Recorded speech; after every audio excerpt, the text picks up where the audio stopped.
Good morning, everybody. Good morning. Hi, Miriam. I'm happy to see you.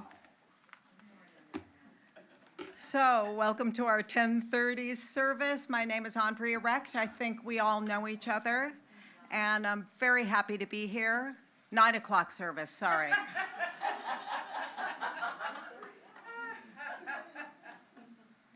I love that they invite me back to speak, because there was once upon a time when people didn't always want me coming back. So I'm happy to be here. I also love the opportunity to take a topic and dive deeper into it, because I always learn something when I do this. Reverend Nancy and I just finished facilitating the foundations class, and we just had a few students, but we both felt like maybe we got more out of it than they did, because we, going back to the beginning and reading again and being immersed in the teaching is expanding. It's an opportunity to expand in awareness. So I got to do that in preparation for this talk. I did use the talk notes this week, which are put out by the central office. They give us a little, some talking points and some blurbs. As you know, the theme for this month is sticking the landing, right? And it's really a term, you probably already heard this from Reverend Mike or Reverend Nancy last week. It's mostly an athletic term, right? If I were to do a flip off of this stage and land on my 2 feet, I want to stick the landing, right? I'm not going to do that. I suppose maybe some of you could. My son-in-law, if he were here, I might even ask him to come up and do it for us, because he could do it, but I can't. But that's the idea. We stick the landing. I forgot. I have to give a shout out to my granddaughter who helped me with my slideshow. And here's somebody sticking the landing, right? It's also a term that can be used outside of the gymnastic arena, perhaps when we stick to something. We accomplish something successfully. About 2.5 years ago, a friend of mine mentioned that she was going to be doing some volunteer work with a search and rescue group. And I was like, oh, that sounds so cool. And then it kind of fizzled out of my awareness. And then exactly 2 years ago at the Granada Hills Christmas Parade, there they were, search and rescue. And I was like, oh, I'd like to volunteer. I'd like to do some work with you. And that was the buzzing you heard earlier. I was getting a call out, right? So I stopped them at the Granada Hills Parade 2 years ago and said, what do I need to do? And they told me what to do. So I went online and I filled out an application, and they contacted me and they told me what the procedure was for the next 6 months. I was an applicant for 6 months, completing online trainings, in-person trainings, a very thorough background check by LAPD, which I passed. And it was, it was a lot. Oh, we also had to complete the 8-week CERT classes. If you've never did Community Emergency Response Team classes, it's an 8-week series, once a week. It's put on by LA Fire Department, and it's a fantastic disaster prep course. And we had to complete that as part of our requirements for search and rescue, which I did. I did it all. Okay, and then at the end of that 6 months, they vote you in. And then for the next 6 months, you're a probationary member. They call you a probie.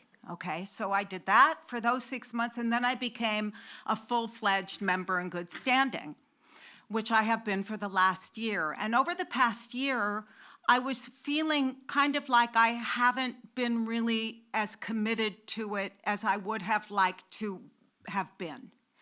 And I started to feel, like they just got a call out. No. I say no a lot. Can't do it. No. They call 10 o'clock the other night. I got a call out. No, I'm asleep. I'm in bed. I'm sleeping. I get up early. I'm babysitting. I have a church commitment. So I started to feel bad about it.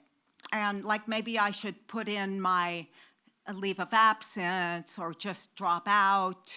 And I was talking to one of my daughters about it because I was feeling badly. And she said, you know what, Mom, I am so proud of you because you went through the process. You stuck the landing. She didn't say that, but that's what it was, right? I stuck to it. I set out to do something. I completed it. It got done. And if it doesn't work out, it doesn't work out. But so that's another example of sticking the landing. Perhaps you went through practitioner training. Perhaps you signed up for a 10-week class and completed it. Perhaps you became a minister.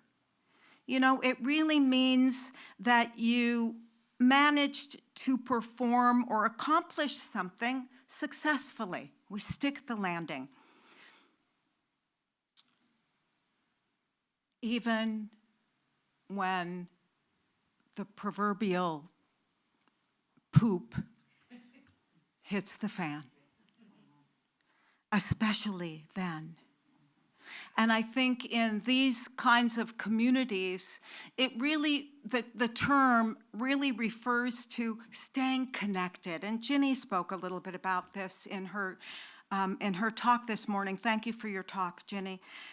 You know, we stay connected, we stay anchored, we stay grounded in spiritual principles, even in the midst of life happening. We stand on solid ground. And I'm so happy Miriam's here because we sang, I don't know if you still sing in the choir, but we sang in the Agape choir together, and we sang a song called Standing on Solid Ground. And it says this in the song: when I searched outside myself, confusion was all I found. Now I've learned to look within, and I'm standing on solid ground. Yes, I'm standing on solid ground, on solid ground. I looked in the mirror, and what did I see? I saw pure spirit staring back at me. Standing on solid ground when I'm standing in spiritual truth. Even and especially when life happens. When perhaps we lose a loved one, or we receive a diagnosis. You know, in the spirit of being authentic, I had plans for tomorrow. I made plans to take my daughter and my 2 little grandkids to Solvang. We were going to drive up to Solvang, stop at Anderson's Split Pea, stop at the ostrich and emu farm, and go into Solvang and look at all the Christmas stuff and stop and have some of those pancake balls. I forget what they're called in Danish, you know, and just then check into our little motel and let the kids swim and go in the jacuzzi. I mean, I had it planned out to the hour. And my daughter called me last night and said, the little one, Bodhi, has a fever. And their dad, his feelings were hurt that he wasn't invited. So, you know, I was disappointed. I was upset, and I started Googling, and I went on booking.com, and when can we go again? And am I going to lose my deposit? And blah, you know? And then I just said, okay, thank you. It's okay.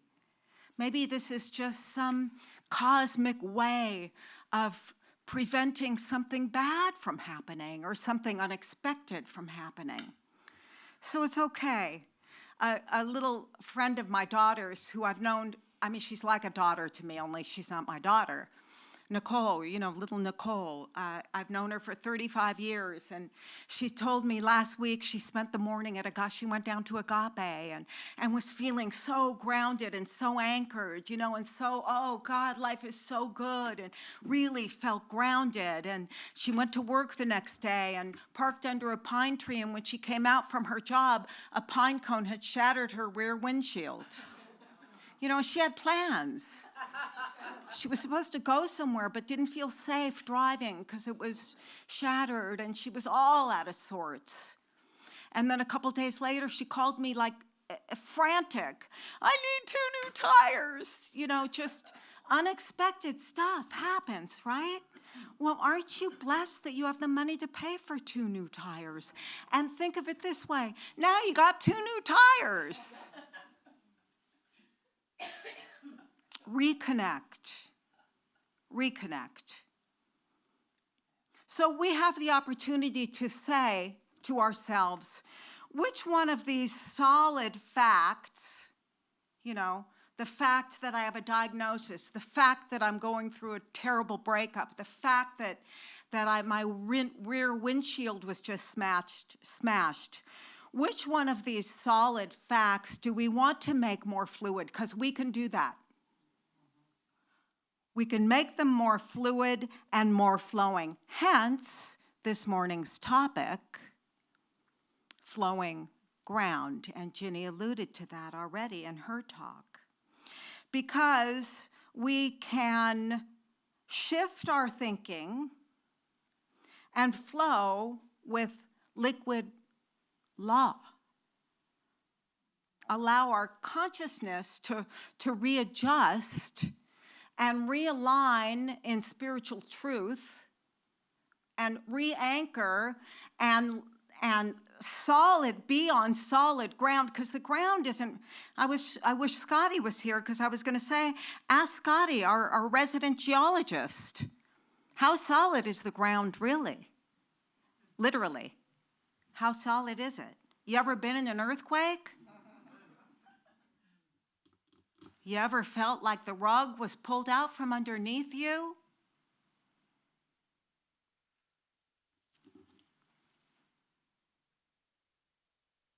Ernest Holmes reminds us that we are dealing with a fluent force, and we can learn to flow with liquid law and not be stopped by the appearance of solidity.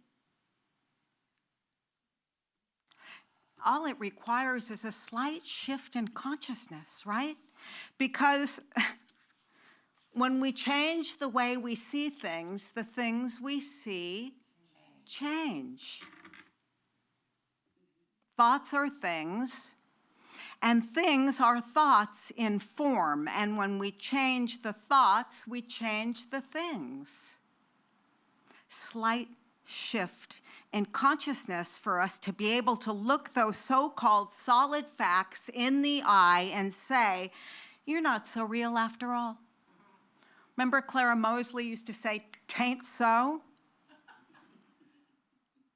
"'Tain't so." There's another way for me to look at this. There's another way for me to experience this that will be uplifting and more expansive. Permanence is but a word of degrees. Emerson says there are no fixtures in nature. The universe is fluid and volatile. Permanence is but a word of degrees. Our globe, seen by God, is a transparent law, not a mass of facts.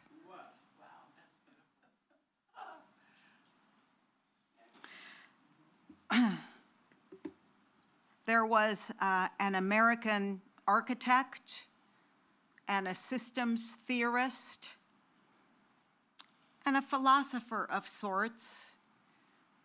I was not familiar with him. You might be. His name is Buckminster Fuller. He died in 1983, and he said this: "You never change things by fighting the existing reality. To change something, build a new model that makes the existing model obsolete.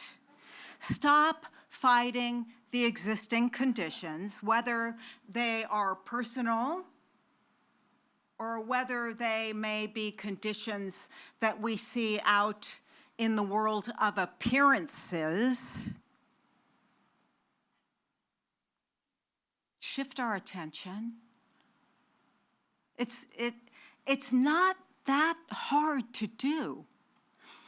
When Ginny was speaking about being changed, I was thinking, again, those agape songs, man, they just hit me like this over and over. I remember when I was going through a diagnosis, I just kept thinking, God is more than this. God is more than this. God is more than this. And then when Ginny was speaking about not being the same as she used to be, the song I'm Changed came to me. I'm changed, I'm changed. God is first in my life. God is first in my life. And when I land in that, I am on solid ground. So we stop fighting the existing conditions, our own or the conditions in the world. We shift our attention. We open to the infinite intelligence of spirit, which is always and ever seeking to express itself through and as us. And then we're on solid ground. And it doesn't matter then what happens if, I had to cancel my trip to Solvang. I'll go somewhere else with my other daughter. Honestly, that's trivial. But it works with the important things too, with the serious stuff that, we have people here in our congregation who have, we lose loved ones, right? We lose children, we lose sisters, we lose parents and brothers and pets. And we show up in spiritual community and have somebody hold our hand and help us stick the landing, even though the ground is flowing and the rug is pulled out from underneath us.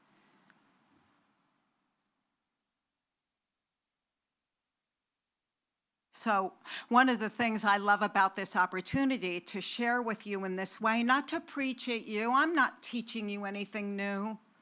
I'm just sharing these ideas with you. And one of the things I love about getting to do this is the talk notes that I guess central office sends out. Somebody sends them out, and then they send them to me if I'm speaking.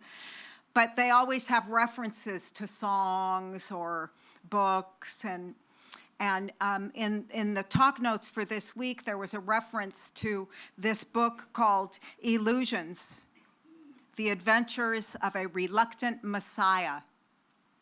And this is written by the same guy who wrote Jonathan Livingston Seagull, and another book called One, which I have not read. His name is Richard Bach. And there's a really great story in it that I wanted to share with you because I think it's relative to this talk. So just get comfortable, and if you want to close your eyes, and see if this resonates with you. Once there lived a village of creatures along the bottom of a great crystal river. The current of the river swept silently over them all, young and old, rich and poor, good and evil. The current going its own way, knowing only its own crystal self. Each creature, in its own manner, clung tightly to the twigs and rocks of the river bottom, for clinging was their way of life, and resisting the current was what each had learned from birth. But one creature said at last, "I'm tired of clinging. Though I cannot see it with my eyes, I trust the current knows where it's going. I shall let go and let it take me where it will. Clinging, I shall die of boredom." Well, the other creatures laughed and said, "Fool, let go, and that current you worship will throw you tumbled and smashed across the rocks, and you will die quicker than you would from boredom." But the one heeded them not, and taking a breath, did let go, and at once was tumbled and smashed by the current across the rocks, and in time, as the creature refused to cling again, the current lifted him free from the bottom, and he was bruised and hurt no more. And the creatures downstream, to whom he was a stranger, cried, "See a miracle! A creature like ourselves, yet he flies. See the Messiah come to save us all." And the one carried in the current said, "I am no more Messiah than you. The river delights to lift us all free, if only we dare to let go. Our true work is this voyage, this adventure." But they cried the more, "Savior!" all the while clinging to the rocks. And when they looked again, he was gone, and they were left alone, making legends of a Savior. I don't know if that resonates for you. Later on in the story, the reluctant Messiah says to a group of people that he's teaching, "For the love of God, if you want freedom and joy so much, can't you see it's not outside you? Say you have it, and you have it. Act as if it's yours, and it is. What's so damned hard about that?" And then later on in the story, he says, "Listen, the world and everything in it, illusions.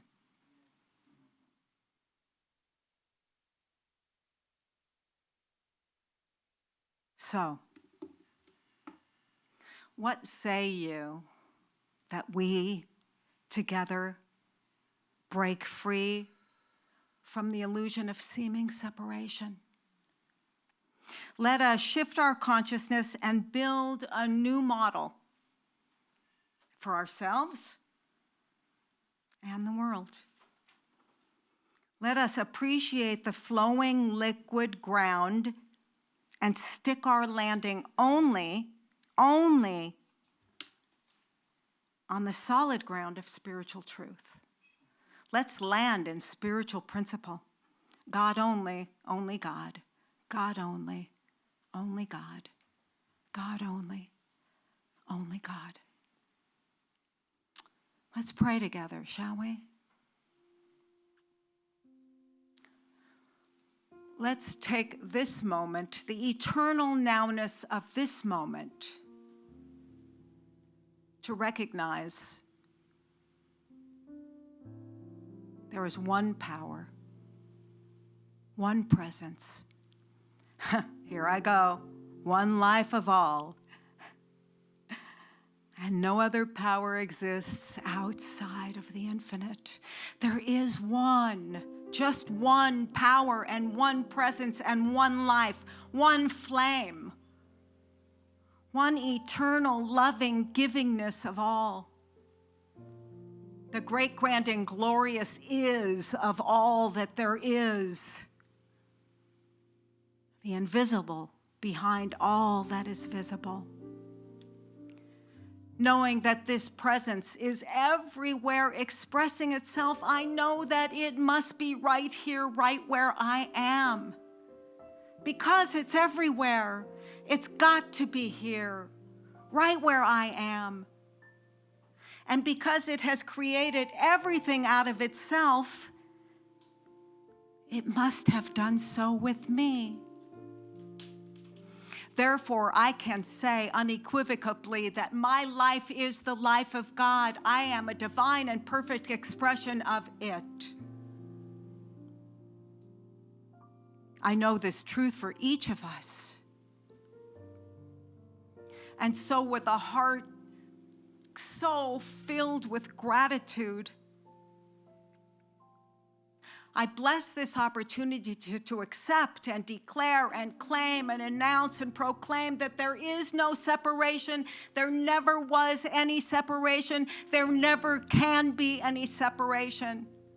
That we are one with it. We are it in human form. We are it, made out of it, expressing as it, the great, grand, and glorious is of all that there is. So I am blessing each of us on our journey to letting go, on our journey to waking up and recognizing that we need not cling anymore to old ideas of lack and limitation and fear and doubt and separation. We let it all go and we trust the current of life. We trust that it is flowing for us, that the universe, in fact, is conspiring on our behalf for our highest good, and we are in a spiral upward. And nothing, no thing can hinder us or stop us except our own stinking thinking and belief and limitation and separation. So we let it all go and we cling no more. And we fly free, unencumbered and unhindered.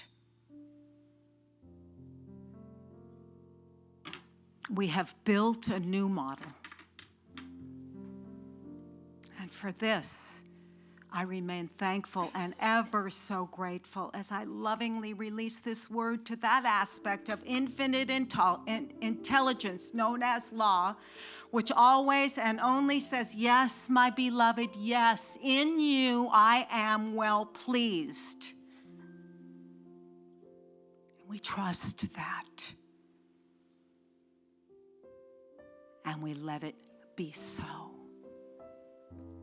And in agreement, we acknowledge this truth by saying together, so it is.